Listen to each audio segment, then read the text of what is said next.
All right, folks, let's talk about sex, or the lack thereof. We've all heard the stereotype, Gen Z, the kids glued to their phones, are having a sexual revolution. Turns out that's about as accurate as a Facebook fact check. Gen Z is actually having less sex than the generations before them.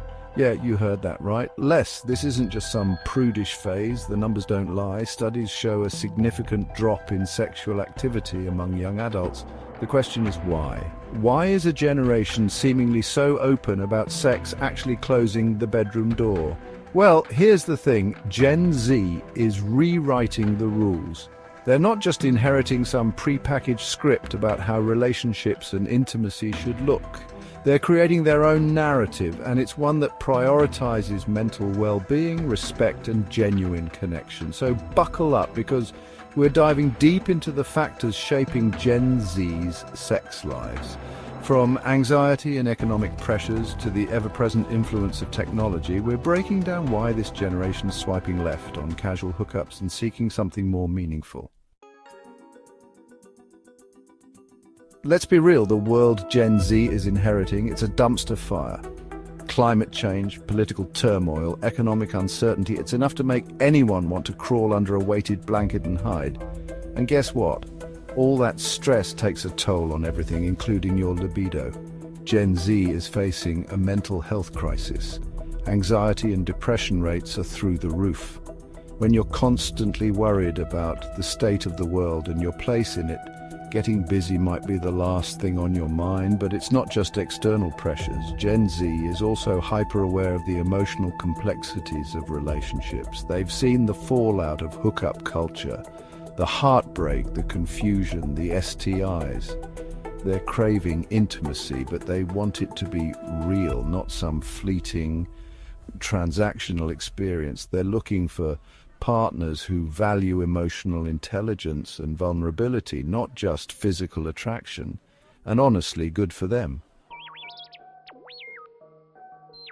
Let's talk tech, baby. Gen Z has never known a world without the internet. They're digital natives, fluent in the language of memes and emojis. But this constant connectivity comes at a price. Social media, for all its benefits, can create unrealistic expectations and fuel feelings of inadequacy. When you're bombarded with images of perfect bodies and relationships, it's easy to feel like you don't measure up. And then there's the whole paradox of choice.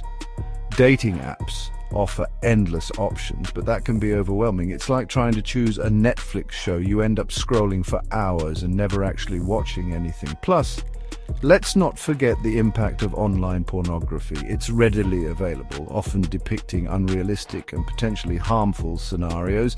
This can distort perceptions of sex and relationships, making real-life intimacy seem less appealing. Hash Me Too and a culture of caution. Remember the Hash Me Too movement? Of course you do. It was a cultural earthquake, exposing the pervasiveness of sexual harassment and assault. For Gen Z, this wasn't just some hashtag, it was a wake-up call. They grew up witnessing the consequences of unchecked power dynamics and a lack of consent. They're more aware of the importance of boundaries, respect, and clear communication. This newfound awareness has undoubtedly influenced their approach to sex and relationships. They're more cautious, more likely to prioritize consent and safety. And honestly, that's a good thing. It's not about being afraid of sex. It's about being empowered to engage in it on their own terms with partners who share their values. It's about redefining what a healthy, respectful sexual culture looks like. Can't afford love, economic realities bite. Let's get real, folks. Romance is great and all, but it's hard to feel sexy when you're drowning in student loan debt and can't afford rent. Welcome to the economic reality of being Gen Z. The cost of living has skyrocketed, wages have stagnated, and good luck finding a job that pays a living wage.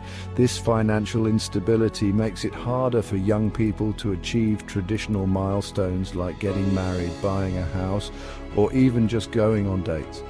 When you're struggling to make ends meet, sex and relationships might take a backseat to more pressing concerns like paying bills and putting food on the table. It's not that Gen Z doesn't want intimacy, it's that they're facing a system that makes it incredibly challenging to prioritize those things. Celibacy, a conscious choice, not a consequence. Here's a plot twist. For some Gen Zers, the decision to abstain from sex isn't driven by anxiety, technology, or finances. It's a deliberate choice, a conscious decision to prioritize other aspects of their lives. The internet is filled with young people sharing their experiences with celibacy and finding empowerment in abstaining from sex.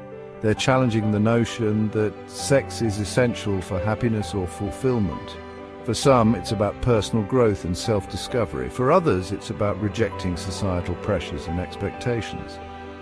Whatever the reason, this growing trend suggests that Gen Z is redefining what it means to have a fulfilling life, and it doesn't always involve sex. Decoding the data Gen Z and the future of intimacy. So, what does all this mean? Is Gen Z destined for a life of celibacy and solitude? Not necessarily. This isn't about predicting the future of sex, it's about understanding the complex factors shaping how an entire generation approaches intimacy. The data is clear. Gen Z is having less sex, and they're doing it for a multitude of reasons. They're anxious, they're careful, they're financially strapped, and some are simply choosing different priorities. But here's the thing, this isn't a bad thing. Gen Z is challenging societal norms and redefining what it means to have healthy, fulfilling relationships. They're demanding respect, communication, and genuine connection. Whether this translates into a long-term shift in sexual behavior remains to be seen. But one thing's for sure, Gen Z is starting a conversation, and it's one we should all be paying attention to.